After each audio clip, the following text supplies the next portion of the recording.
Hey guys, this is No Solution. I'm Scott, and a little different video today, but will be music content up front, so you can duck out if you don't care about the rest of it. I probably will choose some kind of clickbaity title about reading Playboy for their articles, so if you're here for that, just wait a couple minutes. James at Stormwind79 had just done a video. He's going through his collection, and he got up to Judas Iscariot, so he just dedicated a whole video to them and talking about them, which was good timing because I just got something I wanted to talk about, and I'm going to kind of jump off his video, not talk about the band in general so much. If you want to know that, James did a great job talking about them and the album. It's a one-man project, but early U.S. black metal, considered very influential, and put out 5-6 full-length albums, and then called it a day around 2002. They did a lot of demos, splits, EPs, 7-inches, etc. That are kind of hard to come by. So this came out sometime early this year. It is called... Man, do you hate this like I do? When the spine is upside down? It fucking drives me nuts. So I usually end up turning it around so it's backwards in the on the shelf, just so because I can't stand that. But anyway, it's called Arise the Moonlight's March. And this is a compilation of demos and, non-album tracks like I was talking about before. 99% sure this is a bootleg. It has the logo of Breath of Night, which is Akatan's label. Akatanen? However you pronounce his name. Andrew Harris, anyway. That was his stage name for Judas Iscariot. This was his label, which has been defunct for a long time, and I'm sure that's just the old logo and the old address on there to try to make it look more official. So I saw this pop up on Hell's Headbangers, didn't know what it was, then it disappeared, then it came back, so I grabbed it. So as far as a bootleg goes, which I'm pretty sure this is, it's put together pretty well. Nice little cover art, and then has a little spread and a little info on every release, including the original liner notes a lot of times that he would write, like a little dissertation, manifesto, diatribe, whatever, about keeping black metal pure, etc. So we have on here the Heidegger demo, which is the debut demo, the self-titled demo from '93, the Arise My Lord 7-inch, which I think is just tracks that ended up on one of the studio albums that was delayed, but it might be a different mix or whatever. I'm not. I haven't looked into it there's no obvious differences to me. I should just put it that way without babbling. Too late. The March of the Apocalypse 7-inch with 2 unreleased songs, so that's cool to have on there. And then the Midnight Frost. I can't read what the full title was, but the EP that was the kind of the closing of the project has a couple of re-recorded songs from the first album, and then it does include the debut demo, which is already on here in its original form, and then it does have the write-up that he included explaining his philosophy about the band and why he didn't want to continue it anymore. So some of the sound on here is pretty rough, and not just because of roughly recorded. Like, you can hear needle pops and whatnot. I think probably somebody just ripped whatever vinyl they had, no matter how good a shape it was in. So as far as sound quality, yeah, sometimes it's not the best. But to have all these kind of hard to find tracks in one place is pretty fun. What I am annoyed about is there are a few left over that aren't on here. It's like, why didn't you put those on there? It's not like we're worrying about rights at this point. Maybe the guy just didn't have them. I don't know. So that is Arise the Moonlight's March. If you're a Judas Iscariot sicko, you'll probably want it. I just thought I'd tie this in too. This is an Ancient Starry Sky release that came out in 2018. This was always rumored to be a fully recorded album that was never released. I think they said it was recorded in '98. I have a digital copy of it somewhere, but it's been so long since I listened to it. I don't even remember what was on it. Obviously, it wasn't that memorable.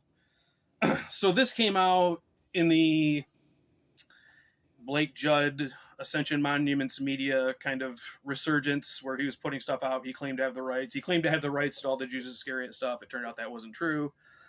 He put out the vinyl of this. This was put out by Elegy, which was the old Judas Iscariot label for a couple releases anyway.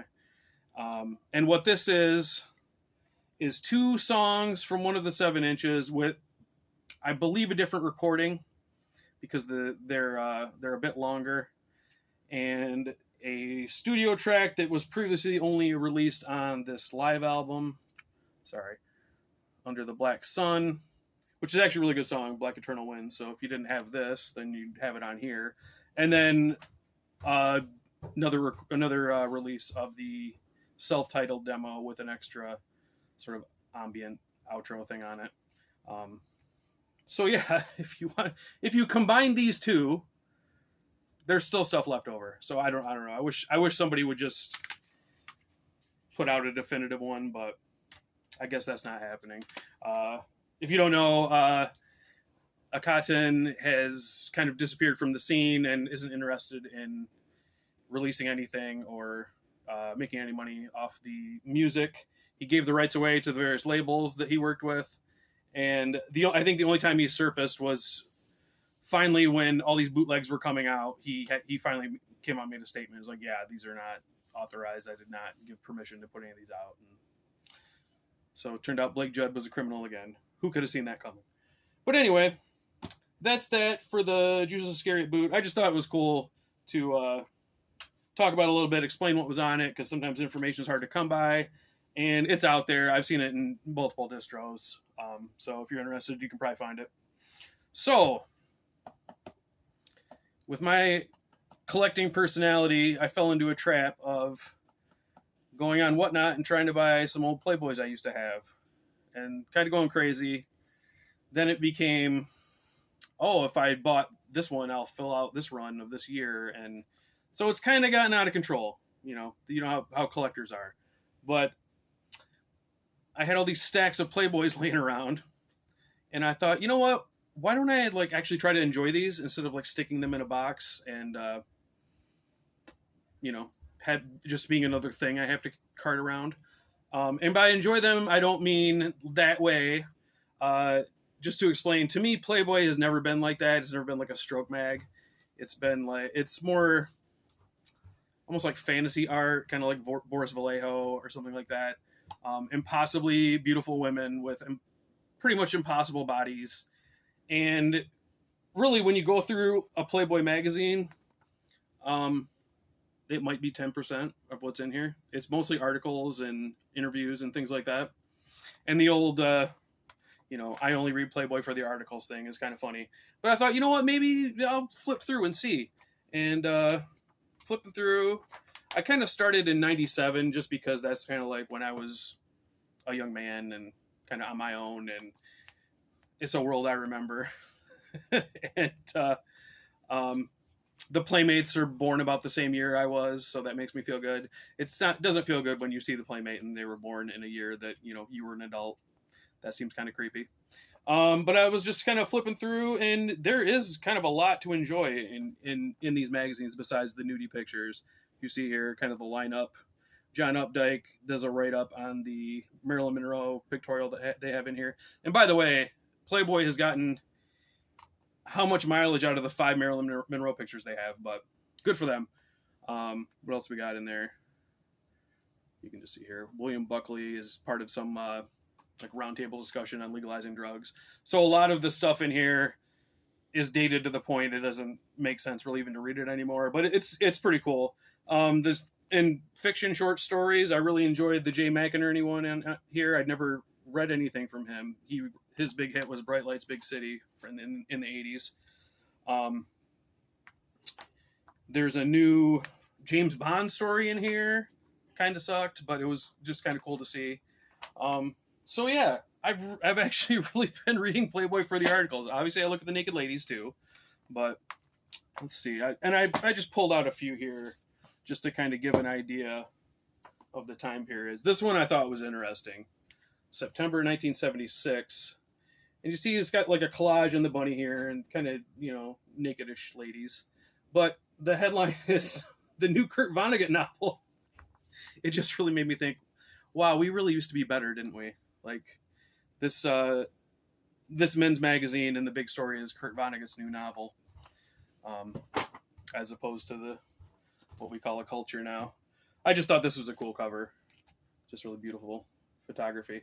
And as far as kind of the idea of Playboy being like, well, they're not even real women, they're airbrushed and they don't really look like that. Yeah, I know. That's what I like about it. It's like a beautiful woman drawn in a comic book. Like, I know it's not real, but it's fun to look at. It's pretty. So, yeah. And then as far as the whatever Hugh Hefner was up to, or shady practices or bad behavior, I don't know. I listen to musicians who are murderers, so I don't really get caught up in that. This is kind of a fun one because Christy Brinkley's on the cover, and you think, oh my gosh, Christy Brinkley, let's go. I'm going to show you her pictorial now, and I won't get in trouble because here's what it is. She models some men's clothes for a grand total of 3 pages. Bit of a bait and switch. They used to do this kind of in the 70s and 80s. They'd have like a kind of a famous lady on the cover, Dolly Parton or Sally Field or something, and people might assume, oh, she's naked in there. It'd be an interview or something like that, or a profile. Kind of an example of the early 90s. We got Stephanie Seymour, the supermodel who famously dated Axl Rose and was in the November Rain video. And hers is very like black and white, very artsy. So like I said, these are not erotic books to me. It's just nice to look at. I don't know. I pulled this one out because I thought this was awful. This is an example, I think, of how Playboy kind of lost their way. So as you can see, like in the 90s, this started happening, but like the text starts just cramming in and crowding into the actual cover and the picture. And then here, Survivor Jerry nude. Like, fucking who the fuck is Jerry, and who cares? Playboy fell into this. Reality shows are full of wannabes and whores, male and female, and all of a sudden there are these people who are famous for 10 minutes, and half of them I'm sure would be happy to be in Playboy, and this one just is like, ugh. I don't know. I believe I acquired this one for free or something because I don't remember buying it. And I don't know why I would, based on that cover. Yeah, and then just kind of some latter day, as the magazine was kind of failing. But I do like kind of the aesthetic they went with later, where like the text is smaller, a bit classier, a bit more of a retro vibe, I guess, on that cover. And this was the last issue with nudity. Yes, Playboy quit having nudity for a while, if you think that was a good idea. Well, they didn't, because it lasted about a year and they had to go back, and then they eventually folded. But had to get my girl Pamela. She was supposed to be the last nude pictorial until Playboy went back on their word and came back on it. But I really like that cover. Just this, it's Pamela, and there's a little text up here telling you what else is in there. One funny thing I will show you in here. It's kind of funny, and it also is kind of sad. I enjoy, Playboy was based a lot on lifestyle, and like you were, the Playboy reader was an upper class guy and was super into like stereo equipment and cars and new gadgets. Like in the 90s ones, it's fun to see all the great new gadgets you can buy, the 150 CD changer, and the super fancy answering machine and stuff like that, stuff that isn't worth 2 cents now. But anyway, so that was their image. And I'm flipping through this one from January, February of 2016. And I get back here. If you can see, for those of you not in America, Harbor Freight is like a tool, like a tool hardware store kind of thing. Not the image that Playboy would, in previous eras, want to portray their clientele as like a store they would shop at. You would hire somebody to fix something. You wouldn't go buy a tool and do it. But, now there's a big spread for Harbor Freight and coupons you can clip out and bring into the store. Far cry from fancy cigars and the other things they would advertise in the past. And they would fold up as a print magazine in 2020. And they said they were publishing online. I can't find any evidence they actually are. There's a website where you can go look at old issues and stuff like that. But yeah, I don't know. It's been fun, and it's part of my middle age, reliving my youth, and I don't know, reading through these. It's been a lot of fun. So while it was a huge waste of money, I'm trying to get the most out of it. And I don't have any Playboy apparel, but I do have this Penthouse Life on Top shirt that I thought I would wear for the occasion. I found this at like a closeout store for like $1, and I thought it was hilarious, so I bought it. And I tried to wear it to embarrass my wife, and my wife is beyond embarrassment now just from living with me, so she doesn't give a shit. So thought I'd share it with you guys. All right, that's it. Oh, shoot. I'm doing a live stream with Eli tomorrow at 2 p.m. Eastern. It's about movies. We both bought some bootleg movies from sloppy second sales, and we're just going to talk about those. So join in if you feel so inclined. So thanks for watching, guys. And as always, CM Punk is a piss baby. Later.